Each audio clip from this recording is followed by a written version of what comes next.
சென்னையில் helmet, bike accessories, riding gears வாங்க ஒரே இடம் நம்ம ஃபீனிக்ஸ் ப்ரோ பைக்கிங்.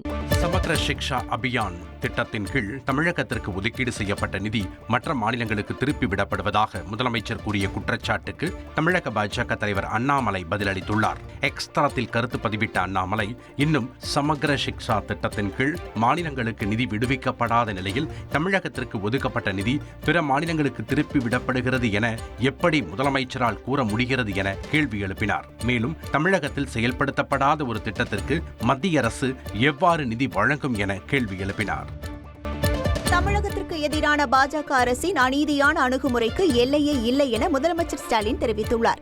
தேசிய கல்விக் கொள்கை திணிப்பு மற்றும் மும்மொழி கொள்கையை நிராகரித்ததற்காக வெளிப்படையாக மிரட்டல் விடுத்து தமிழக மாணவர்களுக்கான 2512 கோடியை பறித்து இப்போது பிற மாநிலங்களுக்கு வழங்கியுள்ளதாக குறிப்பிட்டுள்ளார்.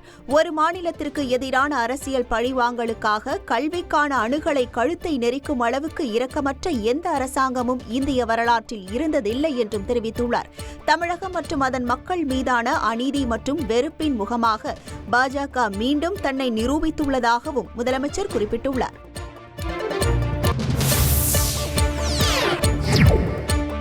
வரி பங்களிப்புக்கு ஏற்ப மாநிலங்கள் நிதி கோருவது துரதிருஷ்டவசமானது என மத்திய வர்த்தகத்துறை அமைச்சர் பியூஷ் கோயல் தெரிவித்துள்ளார். மத்திய அரசுக்கு தாங்கள் செலுத்தும் வரி பங்களிப்புக்கு ஏற்ப சில மாநிலங்கள் நிதி பகிர்வை கோருவது சிறுபிள்ளைத்தனமானது என்றும் விமர்சித்துள்ளார். வடகிழக்கு மற்றும் கிழக்கு இந்தியாவின் வளர்ச்சியில் அரசு கவனம் செலுத்தி வருவதாகவும் பியூஷ் கோயல் குறிப்பிட்டார்.